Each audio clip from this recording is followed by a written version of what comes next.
Nuk me duket pjekuri e madhe politike që ai i ka filluar takimet duke aluduar që ka takuar përfaqësues të pakisave, sepse në rastin konkret ai ka takuar njërin nga ministrat e tij, zotin Rashiq, i cili është një individ i vetëm, një deputet të vetëm, domethënë ka një votë të vetme, dhe zonin Emilia Rexhepi, e cila po ashtu është anëtare e kabinetit të tij dhe është zëvendës kryeministre.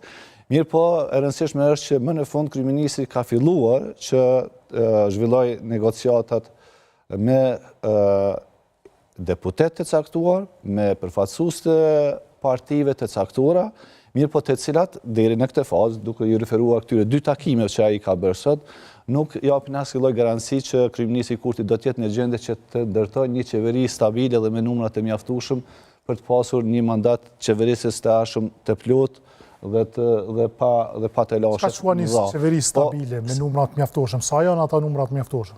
Sigurisht që numrat e mjaftueshëm për secilën qeveri janë vetëm atëherë kur ki të garantuar 2/3 në Parlamentin e Republikës së Kosovës, sepse kjo siguron edhe miratim të marrëveshjeve ndërkombëtare, mirë po edhe siguron stabilitetin për zgjedhjen e presidentit i cili do bëhet në fillim të vitit të ardhshëm.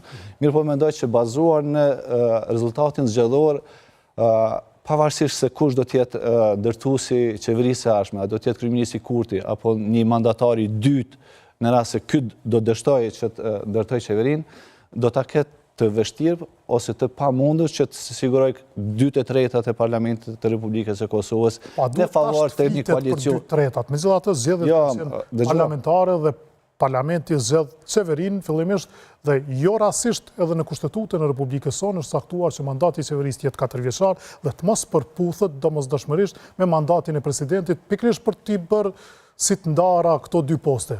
Absolutisht, po për aq kohë sa presidenti i Republikës së Kosovës zgjidhet nga Parlamenti i Republikës së Kosovës, atëherë këto gjëra nuk janë të ndara në asnjë mënyrë. E ke parasysh, edhe nuk sigurohet zgjedhja e presidentit asnjëherë pa pasur një marrëveshje politike ndërmjet partnerëve të koalicionit qeveritar. Kështu ka qenë kalurën, kështu do të jetë edhe tani.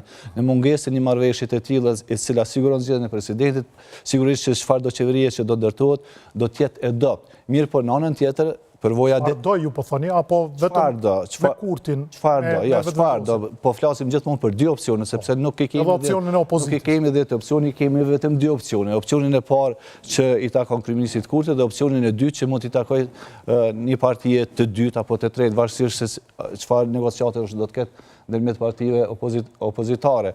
Mirë po them që pavarësisht kësaj, eksperjenca e drejtanishme tregon që Kosova asnjëherë deri më tani së paku nuk ka shkuar në zgjedhje